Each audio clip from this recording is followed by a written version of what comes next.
Catherine et Christophe Bernard, Père Louis Rénal. Bonjour à tous les trois. Bonjour. Bonjour à vous.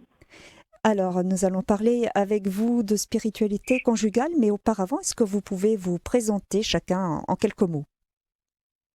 Bonjour, je suis le Père Louis Rénal, je suis prêtre du diocèse de Dijon, prêtre depuis 21 ans. J'accompagne une équipe Notre-Dame depuis une quinzaine d'années et j'accompagne aussi l'équipe nationale. Voilà, c'est à ce titre que je suis avec joie parmi vous ce matin. Nous sommes Catherine et Christophe Bernard. Nous avons 36 ans de mariage. Nous sommes rentrés aux équipes Notre-Dame il y a 32 ans. Actuellement, nous sommes le couple responsable de ce mouvement pour la région France-Luxembourg-Suisse. Et pour ma part, je suis conseillère conjugale et familiale. Nous allons vous parler du pardon dans le couple. Il y a quelques années, un auteur posait la question suivante dans son livre. L'avenir du couple, c'est la crise? On sait que la relation à l'autre, le mariage, l'amour ne sont pas des états stables. Le père Caffarel, fondateur des équipes Notre-Dame, disait « Nos crises familiales génèrent de l'anxiété et de la souffrance. C'est donc l'occasion à saisir pour réorienter notre chemin de vie vers Dieu et revoir nos relations envers le prochain. » Fin de citation. On a l'impression ici que les crises sont normales et finalement assez faciles à résoudre. J'ai envie, Père Louis, de vous poser deux questions. Comment sortir des crises et est-il toujours possible de pardonner? On sait que c'est tout un chemin. Hein. Peut-être il faut partir de la réalité et de ce qui est vécu au sein des couples, en particulier pour regarder les différents types d'offenses. Hein, ensuite, c'est le premier pas vers un chemin de pardon. Alors, l'offense arrive souvent dans le couple. Hein, je pense que dans les couples même qui vont bien, on peut s'offenser, se blesser sans s'en rendre compte. Peut-être une phrase maladroite, une réflexion qui nous a blessés, peut-être un compliment qu'on attendait qui n'est jamais venu, une reconnaissance qui n'a pas été exprimée. Peut-être un jour on a crié trop fort, un reproche aussi qu'on ne méritait pas, une tendresse dont on aurait eu besoin à un moment donné et qui n'est pas venue. Vous voyez toutes ces petites blessures de la vie quotidienne et qui fait que le soir, en fait, ça passe parce qu'on a souri à l'autre et peut-être parce qu'on a juste dit juste une petite parole. Et ça fait partie de la vie quotidienne. Ça ne veut pas dire qu'elles ne font pas mal. Et puis, on peut dire qu'il y a des offenses plus sérieuses. Là, ça nous touche plus profondément parce que ça touche à des comportements à long terme. Ça fait partie de notre caractère, de notre tempérament, et ça fait du mal. Alors par exemple, il ou elle n'a jamais tort, pense qu'il n'a jamais tort et pense que c'est toujours de la faute de l'autre. Ou il ou elle me critique, et il me critique toujours devant les enfants, ou il donne toujours raison aux enfants quand je les gronde. Peut-être que le soir, l'un ou l'autre rentre du travail, il se précipite sur son ordinateur ou sur son smartphone, et il n'y a pas de temps pour le dialogue, où il ou elle se met peut-être à boire, et puis ça, je ne le supporte pas. Ou peut-être je voudrais recevoir du monde à la maison, et ça ne se fait pas, et ce n'était pas conforme à notre projet. Vous voyez, des offenses un peu plus sérieuses et qui s'inscrivent dans la durée. Et puis enfin, j'ai envie de dire qu'il y a des offenses plus graves.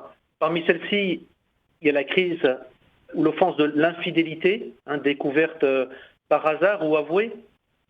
Et puis même si le couple ne casse pas définitivement, on en ressort profondément blessé. Peut y avoir l'abandon définitif et le divorce prononcé par l'un et non voulu par l'autre. Et puis je pense aussi à toutes les souffrances chez les enfants, les gardes alternées, les troubles psychologiques. Et vous voyez, tout ça, c'est des blessures qu'on porte en soi. Et c'est à partir de cette blessure que le pardon va être possible, mais tout un chemin. Alors le père Caffarel, il analyse tout cela et dit que la racine profonde de toutes ces offenses, finalement, qu'est-ce que c'est? C'est notre égoïsme. Ce que Jésus appelle dans l'Évangile le cœur dur, le cœur de pierre. Ce cœur qui qui nous rend insensibles aux besoins de l'autre, à ses désirs et qui peut vraiment détruire le mariage. Et le père Caffarel, il distingue 2 niveaux. Et ça peut peut-être nous aider aussi à discerner où on en est. Il y a le feu rouge. Ceux qui ont dit stop, j'arrête d'aimer parce que je capitule, je pense que j'aime assez, peut-être malgré des dehors de fidélité ou de dévouement. Le père Caffarel les appelle les retraités de l'amour. Là, la volonté est engagée, j'ai décidé de ne plus aimer, feu rouge. Et puis il y a le feu orange, qui correspond à ce qu'il appelle le mal acte. Donc c'est ce qu'il appelle aussi le triomphe accidentel du non-amour. Mais chez ces couples, encore, il y a de l'espérance parce qu'au fond d'eux-mêmes, il y a encore une flamme vivace, forte, fidèle. Certains de ces couples, par exemple, disent on ne va pas s'endormir le soir sans se réconcilier. Et donc, ce qui est important dans cette deuxième catégorie, après, donc, il y a le mal état, c'est le feu rouge, et puis là, le mal acte, c'est le feu orange. Il y a toujours une porte ou une fenêtre ouverte au dialogue pour renouer la communion d'amour. Donc, un chemin est possible, même si c'est tout un chemin. Alors, j'ai envie de passer la parole à Catherine parce que je pense qu'à partir de son expérience professionnelle de thérapeute, de conseillère conjugale, elle peut nous aider à comprendre comment, petit à petit, on peut défaire des nœuds. Alors, oui, en préambule, je voudrais dire que le pardon consiste à vaincre son ressentiment envers son offenseur.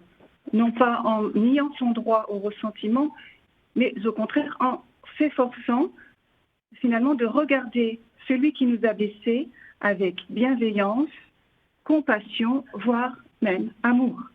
Alors, comment faire pour te pardonner, toi qui partages ma vie?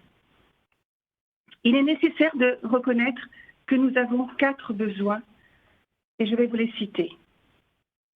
J'ai besoin de la reconnaissance de l'injustice que j'ai subie. J'ai également besoin que toi qui partages ma vie m'entendes, m'écoutes, et que tu acceptes tout ce qui habite mon cœur. J'ai besoin également que tu ne minimises pas la portée de tes paroles ou de tes actes qui m'ont blessé. Et enfin, je voudrais dire que, si c'est possible, la réparation est souhaitable. Quand on a été blessé, il est bien sûr possible de pardonner, mais c'est indispensable. Et personne n'a jamais dit que c'était facile. C'est donc un chemin à prendre. Je décide de le prendre. Je sais qu'il est coûteux et qu'il est long. Il va falloir que nous mettions en œuvre toutes nos facultés, cœur, intelligence et même notre corps, et on le verra un petit peu plus loin dans notre intervention. La question, si je puis dire, ne se situe pas si l'on peut ou pas, mais si l'on veut ou pas. C'est donc en premier lieu un travail où Dieu fait route avec nous. Catherine, alors, comment faire concrètement dans notre monde sensoriel et émotionnel? Alors, lorsque j'ai des couples qui se sont blessés, je leur suggère en première intention un travail personnel, ce que l'on pourrait nommer un examen de conscience. Je leur demande de se ménager 2 heures dans leur emploi du temps, parce que ce travail doit être sérieux. Il n'est pas question de le faire entre 2 portes ou sous le coin d'une table. Je dois se mettre un petit peu à l'écart. Et alors c'est difficile un examen de conscience, surtout quand on n'a pas de vis-à-vis. Je vous conseille le petit guide d'examen de conscience du père Michel Martin-Prével. Le petit livret s'appelle « Je te demande pardon » et nous y trouvons 80 petites questions fort utiles pour cet examen de conscience. Le père Caffarel appelle d'ailleurs cet examen de conscience un effort de lucidité. Christophe va vous lire ce que nous dit le père Caffarel. Rechercher les causes du mal. Les plus visibles ne sont pas toujours les plus réelles. Il importe de remonter au-delà. Sans craindre de constater les torts du conjoint, on ne doit surtout pas s'aveugler sur les siens propres. Il est nécessaire de les regarder en face, pas tant pour s'en désoler que pour les reconnaître devant soi-même et peut-être l'heure venue devant l'autre. La vérité libère. Fin de citation. Nous voyons bien ici qu'il est question d'humilité. Une fois que ce travail est fait par écrit, et ce n'est pas rien, que devons-nous en faire, Catherine? Alors bien évidemment, il va falloir se lire nos textes. Oui, j'ai oublié de vous dire que ce travail doit se faire par écrit. Donc, tous les deux, le couple doit se ménager à nouveau un temps où il ne sera pas dérangé, un temps peut-être non contraint par une fin. Et il va falloir arriver dans ce temps-là avec un cœur préparé, si je puis dire. Parce que je dois arriver en considérant le discours de l'autre non comme une accusation, mais simplement l'expression de sa souffrance. Et s'il ose me dire sa souffrance, c'est parce qu'il m'aime. Alors, ce que je conseille, c'est de se mettre côte à côte. C'est bien plus facile côte à côte lorsque nous abordons des sujets difficiles. C'est compliqué d'avoir le regard de l'autre dans notre propre regard. Voilà, ça c'est la position du corps. Et voilà, tout ce temps-là, le temps dédié à la lecture de notre propre travail, c'est un petit peu une liturgie conjugale. Catherine, est-ce qu'après avoir échangé, le pardon va vraiment pouvoir être effectif? Alors non. Non, parce que chacun devra exprimer le pardon. À la fois la demande de pardon et à la fois le pardon donné. Mais parce que simplement nous sommes des êtres de parole. Alors je donne ou j'offre au couple un petit texte qu'ils doivent évidemment s'approprier. Pour celui qui a blessé, voilà ce que je propose. Je te demande pardon. Ton pardon n'est ni l'acquittement ni l'excuse, mais l'accueil de ce que je suis et l'ouverture à un avenir pour notre relation. Je crois que tu peux m'aimer au-delà de ce que j'ai fait. Il me rejoint là où j'en suis, il me redonne confiance. Je peux avancer et je te promets de ne plus recommencer. Pour celui qui doit donner son pardon, je te pardonne. Dans la confiance, je te donne mon pardon. Je reconnais que moi aussi j'ai des limites et qu'il m'arrive de te faire souffrir. Pardonner n'est pas un geste d'effacement, car la blessure fera toujours partie de mon histoire.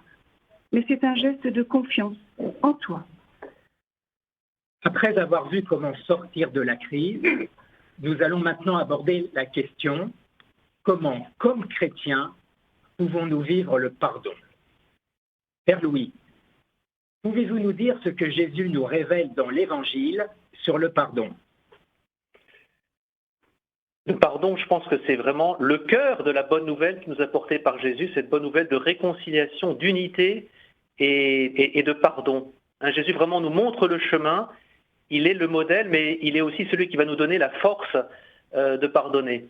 Le pape François, dans sa bulle « Miséricordiez-vous tous » à l'occasion de l'année de la miséricorde, nous invite à vraiment nous centrer sur les attitudes et les paroles de Jésus dans l'Évangile. Alors je pense à une page que tout le monde connaît, qui est la page de l'enfant prodigue dans l'Évangile de Luc au chapitre 15. Le Père Caffarel dit qu'on devrait mieux l'appeler la parabole de la générosité du Père ou de la miséricorde du Père. Alors d'ailleurs, je vais utiliser pendant quelques instants un petit commentaire du Père Caffarel sur cette page d'Évangile. Et voyez comment un petit commentaire peut nous redonner un désir de nous replonger dans l'Évangile. Alors, le Père Caffarel médite sur Luc 15, cette parabole de l'enfant prodigue ou du Père, de la générosité du Père, et en particulier sur cette phrase au verset 20. Donc, le plus jeune qui était parti, le fils, se leva et s'en alla vers son père.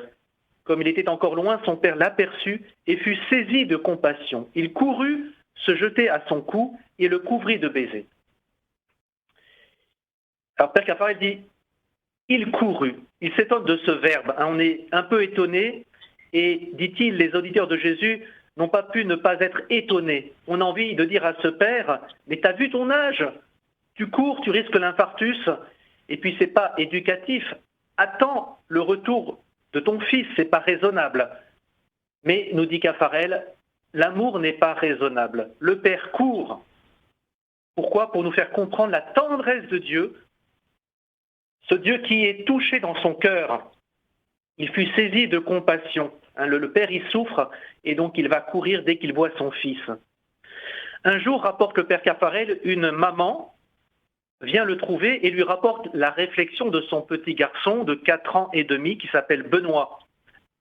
La maman raconte, lorsque je disais à Benoît pour la première fois la parabole de l'enfant prodigue, je suis arrivé au moment où le père court à la rencontre de son fils. Et Benoît m'a interrompu et m'a dit, « Maman, je suis sûr qu'il lui a dit, tes bêtises, je ne veux pas en entendre parler. » Et le Père Caffarel commente, c'est extraordinaire, quel exégète a trouvé une chose pareille. Ce Père qui ne voit plus nos offenses, qui les met derrière lui. Ce Père qui n'est pas un comptable. Et le Père Caffarel continue. Donc courant, il arrive vers son fils. Et moi, à la place du Père, à supposer que j'ai couru, les 2 poings sur les hanches, je lui aurais dit, alors, pensez-vous, il se jette à son cou, comme si c'était lui qui avait à demander pardon à son fils. Il se jette à son cou pour nous parler de ce Dieu tout-puissant à l'égard du pauvre pécheur. Et il l'embrasse longuement. Il était ému de compassion et ce cœur déborde de tendresse pour ce fils. Le Père Caffarel dit aussi qu'un jour, une personne d'origine arabe est venue lui faire cette réflexion au cours d'une semaine de prière à Troussure. L'enfant prodigue, pour nous orientaux, c'est une histoire stupide. Pour nous, un papa qui descend dans la rue pour recevoir un garçon qui est parti, qui revient de loin, jamais. Même si c'est un papa qui a son fils qui revient de France avec un diplôme magnifique dont sont fiers la famille et tout le village, jamais il ne descend dans la rue pour le recevoir. Mais quand l'enfant rentre à la maison, le papa est sur sa chaise, c'est bien, tu es le bienvenu. Alors le garçon baise la main de son papa et sollicite sa bénédiction, seulement alors le papa peut l'embrasser. Mais que le papa court au-devant de son fils, jamais de la vie, c'est de la folie, cela ne se conçoit pas pour nous. Éventuellement pour une maman qui va courir dans la rue pour recevoir son garçon, mais le papa, jamais. Ce qui veut dire, Père Louis, que le Christ a tenu des propos insolites, voire scandaleux pour son auditoire. Il a voulu ainsi nous faire découvrir l'amour extraordinaire de notre Père du ciel. Comment pouvons-nous pardonner à l'image de ce Père? Ça jaillit du cœur du Père, c'est-à-dire de son cœur de miséricorde. Jésus dira dans l'Évangile, « Soyez miséricordieux comme votre Père est miséricordieux ». Et Jésus nous le montre, ce pardon effectif de Jésus sur la croix. Pardonne-leur parce qu'ils ne savent pas ce qu'ils font. Donc le Christ est non seulement notre modèle, mais celui qui va être notre, si je peux m'exprimer ainsi, notre coach, notre accompagnateur, notre ami sur le chemin du pardon, ce chemin qui est parfois long et douloureux. Le Christ nous accompagne. Et je pense au Christ du baptême, mais aussi au Christ du sacrement de mariage qui va accompagner les époux tout au long de leur vie. Et c'est dans cette source que les époux vont pouvoir puiser la force de pardonner. Oui, mais dans le cas d'offenses répétées qui infligent tant de blessures et de souffrances, comment faire, Père Louis?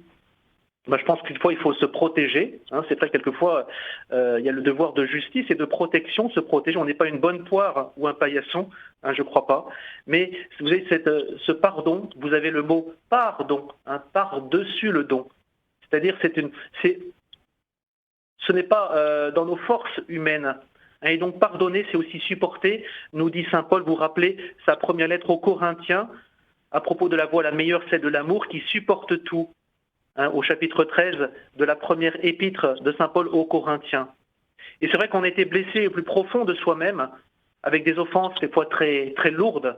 Le pardon est presque impossible. Et je crois qu'il n'y a que la prière qui peut nous donner la force de pardonner. Quelquefois, je rencontre des gens qui me disent « Moi, jamais je ne lui pardonnerai ». Et je dis « Il ne faut pas dire jamais ». Il faut dire, pour le moment, peut-être vous ne pouvez pas pardonner, mais est-ce que vous avez un désir de pardonner? Et je pense que dans la prière et avec l'aide du Seigneur, il y aura un jour où l'on pourra arriver à déjà souhaiter du bien à celui qui nous a trahis. Alors, comment le sacrement du pardon que nous propose l'Église peut-il aider dans ce chemin d'un pardon à recevoir ou à donner? Alors, merveille que ce sacrement du pardon que nous donne l'Église et qui nous aide à prendre conscience que lorsqu'on a fait du mal à l'autre, on a fait du mal aussi à Dieu. Et c'est d'abord envers Dieu que les époux sont pécheurs. C'est d'abord avec lui qu'ils doivent se réconcilier. On dit que le mal a une dimension théologale. Il blesse le cœur de Dieu. Et donc on va venir vers Dieu, se reconnaître pécheur. Et le sacrement du pardon est libérateur, parce que Dieu nous libère de nos offenses. Il vient vraiment nous recréer par son pardon. Alors c'est vrai que c'est une démarche d'humilité, recevoir le pardon, mais c'est une clé qui peut nous aider à sortir de bien des crises. Et à travers ce pardon, c'est vraiment Jésus qui veut sauver l'amour des époux, qui veut sauver leur amour. Et je pense aussi à cette dimension de guérison. On appelle le sacrement des malades et le sacrement du pardon sacrement de guérison, parce que le pardon vient apporter au couple chrétien un baume d'union, de paix, de joie, capable de guérir les blessures. Alors, voilà, le pardon est donné, et ensuite, de la part de Dieu, et ensuite c'est à nous à le donner. Cela fait plus de 30 ans que nous sommes aux équipes Notre-Dame. Est-ce que Christophe, tu peux dire à nos auditeurs en quoi ce chemin nous a aidés et nous aide encore aujourd'hui pour demander ou accepter le pardon l'un de l'autre? Comme l'a dit le Père Louis, l'aide au quotidien s'appelle les points concrets d'effort. Il s'agit de l'écoute de la parole de Dieu, de la prière conjugale, de la prière personnelle, du devoir de s'asseoir, ce dialogue mensuel en couple en présence de Dieu, et de la règle de vie. Nous allons reprendre chacun de ces moyens. Commençons peut-être par la lecture de la parole. Qu'est-ce que tu en dirais et qu'avons-nous à dire de notre expérience?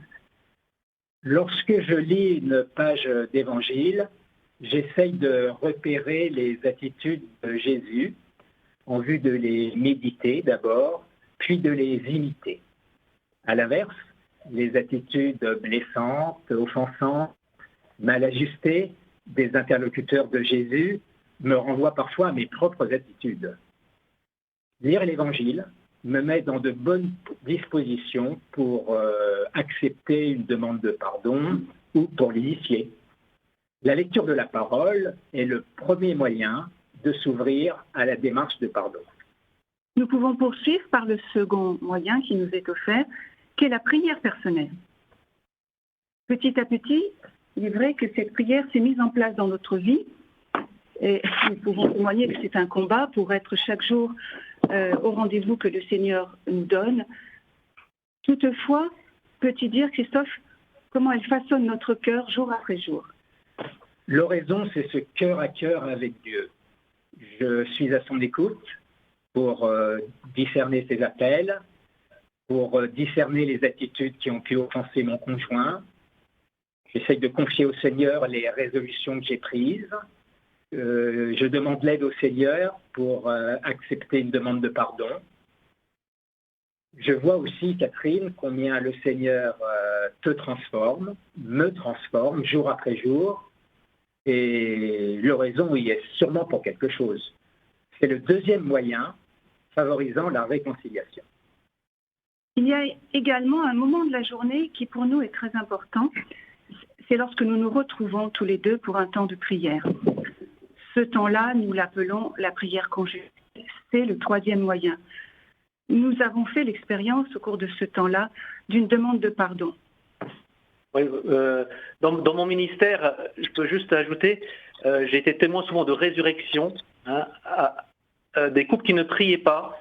Je pense à un couple, lui avait été au chômage, des tensions dans le couple. Bon, je pense vraiment une crise un peu sérieuse dans le couple.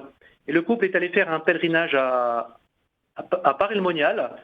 Et au cours de ce pèlerinage, des grâces ont été données à travers les différents temps spirituels qui étaient proposés. Et au retour de ce pèlerinage, le couple s'est mis à prier. En particulier, ils m'ont témoigné tout simplement en priant un petit peu de chapelet, quelque Je vous salue Marie. Mais le fait de se mettre tous les deux pécheurs sous le regard de Dieu fait qu'il n'y en a pas un qui a dit j'ai raison et tu as tort, mais ils se sont mis comme deux enfants de Dieu, pécheurs, mais aussi pardonnés, hein, devant Dieu.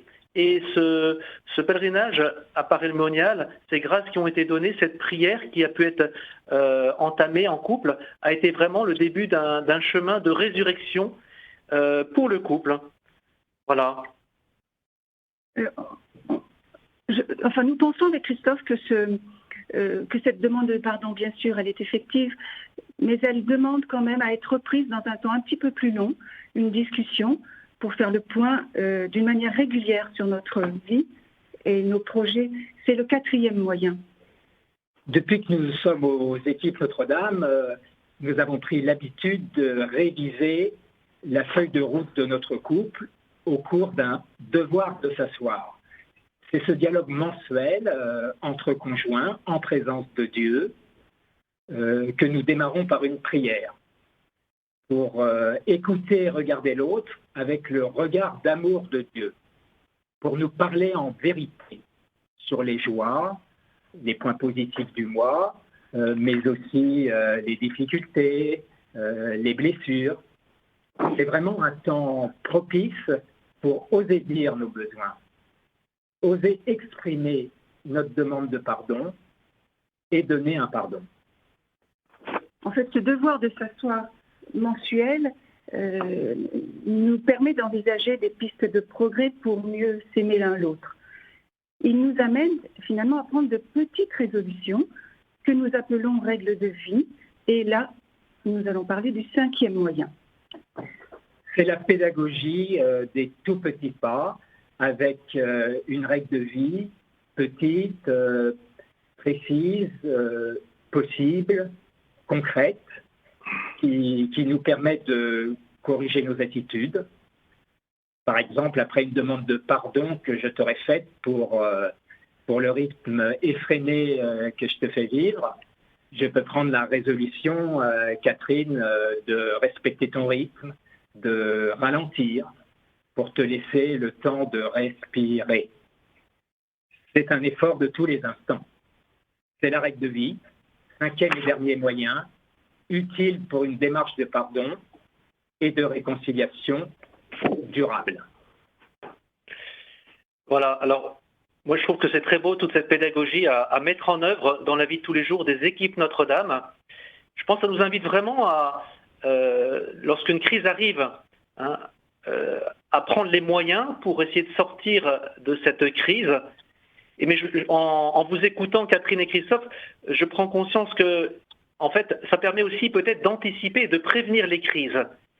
Et qu'est-ce que vous pourriez dire, hein, tous les deux, qu'est-ce que vous pourriez dire justement dans cette dimension de créer une culture du pardon dans les couples, dans les familles? Je pense aussi à cette phrase du pape François qui appelle à la révolution de la tendresse. Hein, qu'est-ce qui pourrait nous permettre de vivre cela en couple et en famille pour désamorcer bien des crises? Que le soleil ne se couche pas sur votre colère.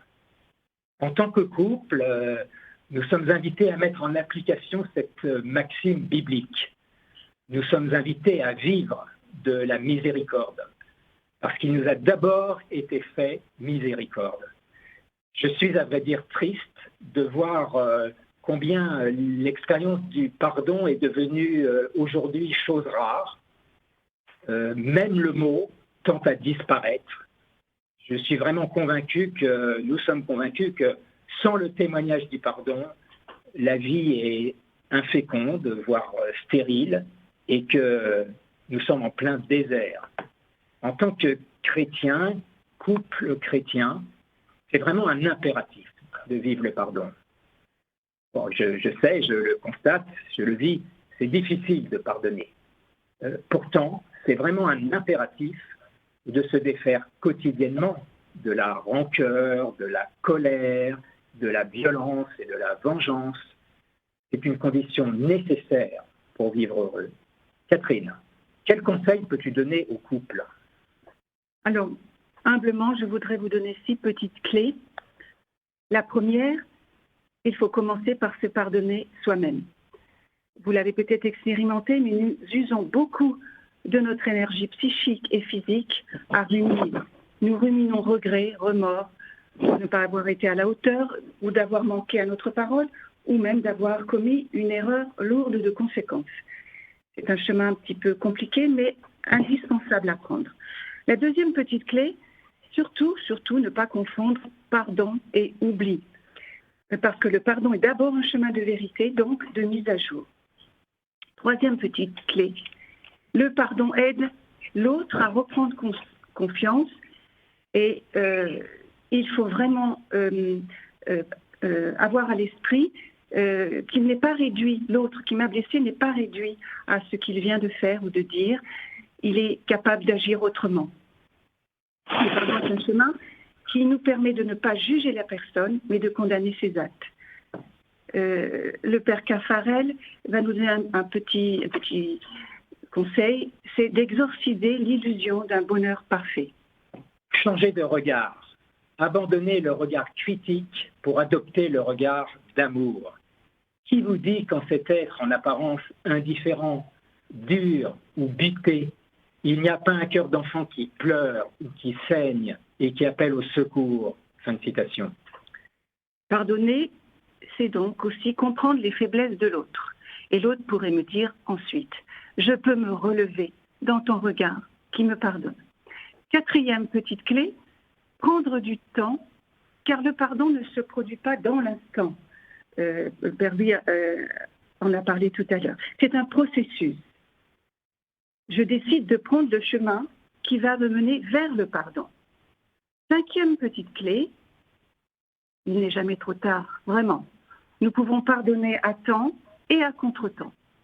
Enfin, sixième petite clé, avoir conscience que pardonner est un chemin de vie et de liberté intérieure. Alors, le Père Caffarel nous aide quand même. Et voilà un petit peu 4 conseils qu'il nous demande d'appliquer. Le premier, ne pas se résigner à la mésentente. Je crois que le Père lui en a parlé.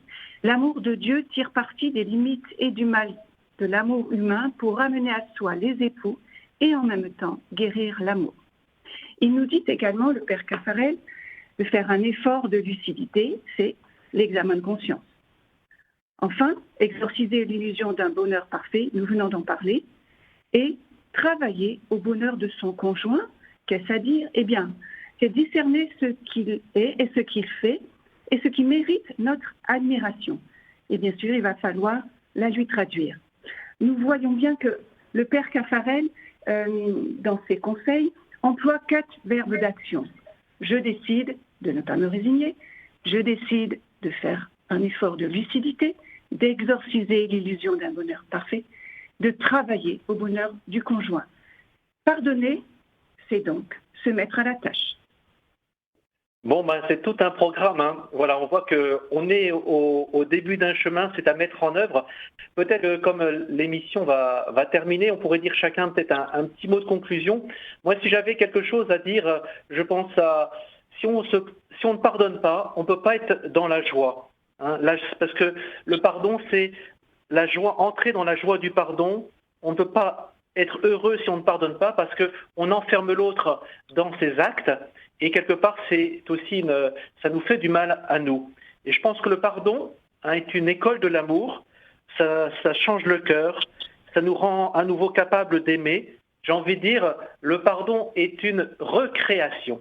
Et ne jamais oublier que Dieu nous précède sur ce chemin.